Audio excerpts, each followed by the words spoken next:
이번 과정은요, 프로스포츠 선수의 폭력 예방 교육입니다. 폭력은요, 갑작스럽게 나오는 경우도 있지만 실제 스포츠계에서는요, 오래된 관습처럼 내려온 경우도 많이 있습니다. 지금은 그런 문화가 많이 사라졌지만 아직도 잔재가 남아있어 간혹 이런 뉴스를 보면 스포츠 팬인 저를 비롯한 많은 팬들이 놀라게 하는 경우가 종종 있습니다. 폭력은 당연히 해서는 안 되는 행동입니다. 그래도 여러분들은 프로 선수로서 이러한 인식을 충분히 갖추셨다고 생각을 하는데요. 이번 과정은요, 여러분들이 어려서부터 지금까지 선수 생활을 하며 인식하지 못했던 것들을 하나하나 짚어보고 자신과 타인 모두를 보호할 수 있는 자세를 함께 알아보는 시간으로 진행해 보겠습니다. 이제 경기에 관련된 모든 것은 신입들이 관리한다. 운동장 정리, 운동기구 관리, 숙소 청소 싹 다 신입들이 해. 알았나? 네, 알겠습니다. 너희들 지난번 경기에서 진 거 이번 경기에서 만회해. 알았어? 정신 똑바로 차리란 말이야. 이번에도 지면 각오해야 할 거야. 네. 왜 선배들은 화풀이를 우리한테 하는 거야? 그러게. 그래도 졸업 때까지 편하게 생활하려면 그냥 참아. 조용히 있자. 선배님, 혹시 숙소 청소는 다 같이 하면 안 될까요? 어쭈, 선배들 얘기에 토를 단다 이거지? 나도 신입 땐 다 그렇게 했어. 이게 아직 정신을 못 차렸나 보네. 다들 집합! 정신 상태들이 글러먹었어. 일렬로 엎드려 뻗쳐! 와, 요즘은 후배들이 말대답도 하고 세상 좋아졌다. 우리 때는 상상도 못할 일이야. 정신교육 시켜야겠네. 빠져가지고. 최근 스포츠계 학교 폭력 논란으로 매우 시끄러웠습니다.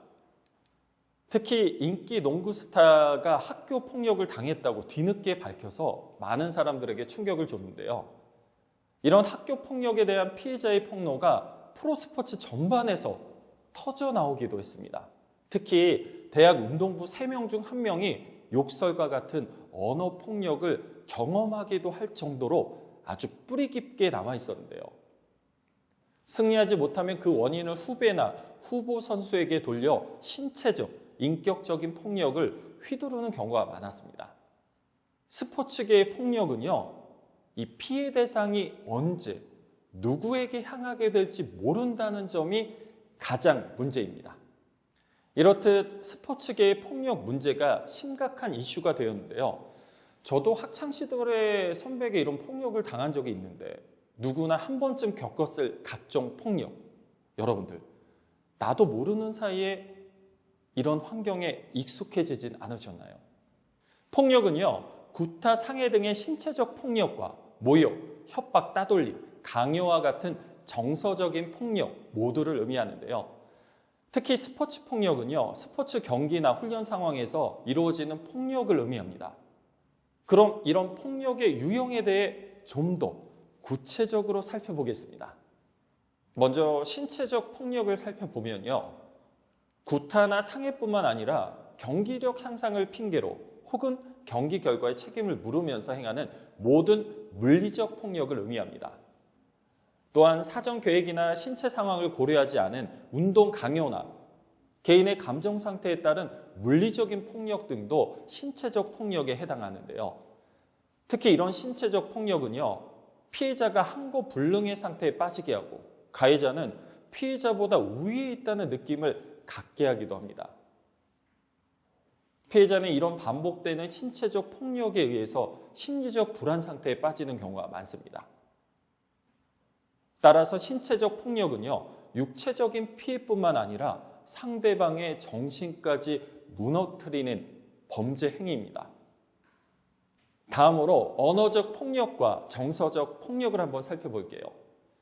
개인과 전체를 비하하거나 모욕적인 언어를 사용하는 행위, 말이나 행동으로 상대를 위협하는 행위, 권한을 이용해 선수의 경기 참여를 제한하려는 협박, 사전 계획 없이 선수의 개인적인 시간을 마음대로 바꾸는 행위, 이러한 모든 행동들 모두가 언어적 폭력, 정서적 폭력에 해당됩니다.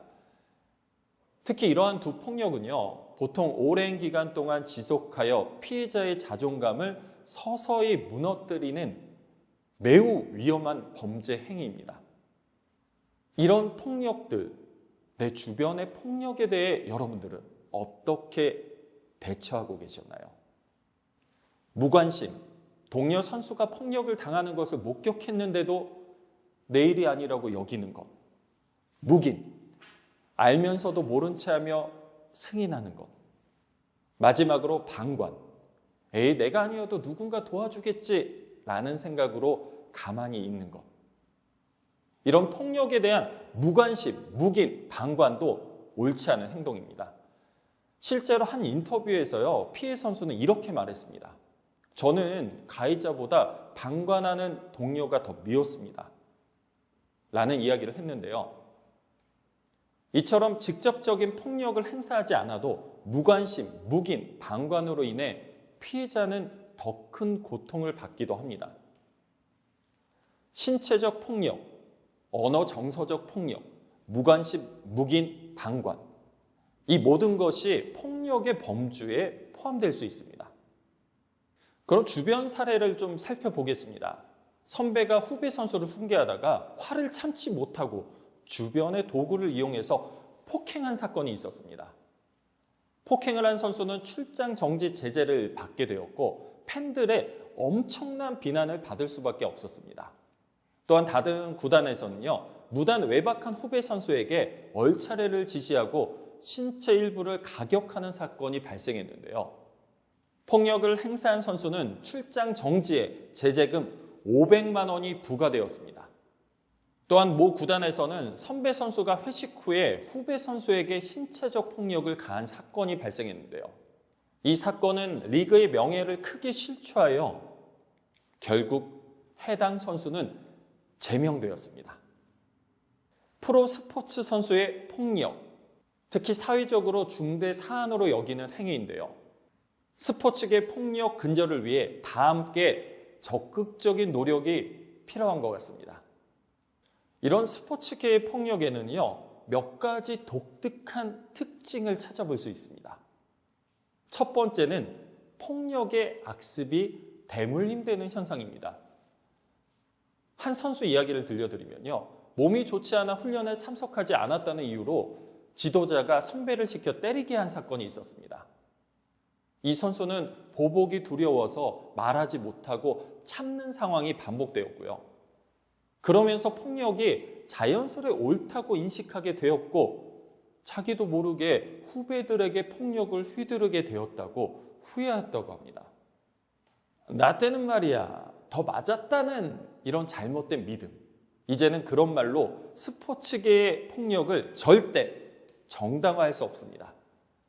물론 지금 보시고 계신 프로 선수들 사이에서는 이제 그런 일이 없으리라 저는 확신해도 되겠죠. 그럼 두 번째 특징은요, 계속 이어지는 관계에서 보복에 대한 두려움을 안고 있는 것인데요. 실제로 폭력 피해 학생 선수의 80%가 보복의 공포에 침묵을 선택했습니다. 또한 더 심각한 건요, 이런 보복의 두려움 때문에 피해자뿐만 아니라 이를 목격한 피해자의 부모님, 동료들까지도 침묵하게 만들고 있다는 겁니다.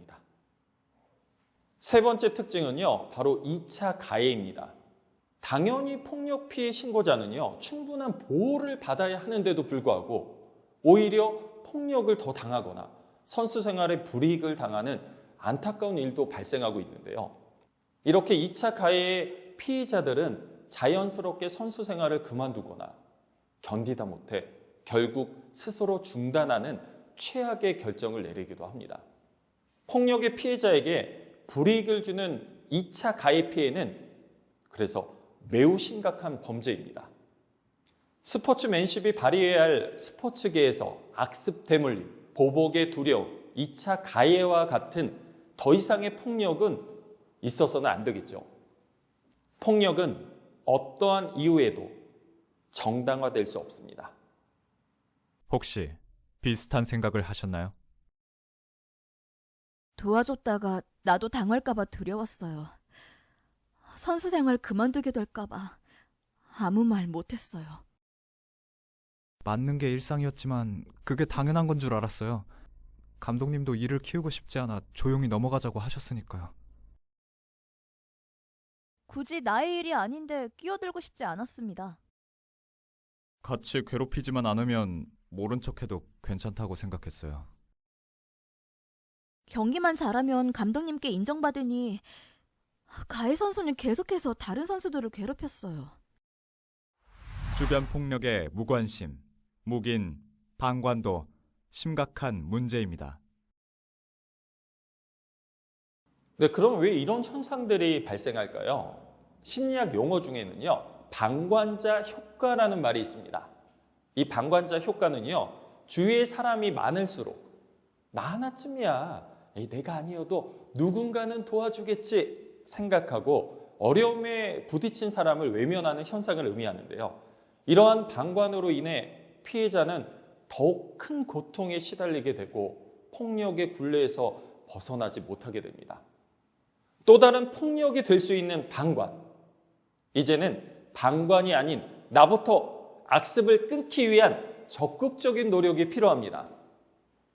폭력, 단순히 장난이라고 생각한 행동이나 가볍게 툭툭 치는 이런 행동조차도요, 때에 따라서는 법적 처벌의 대상이 될 수 있습니다.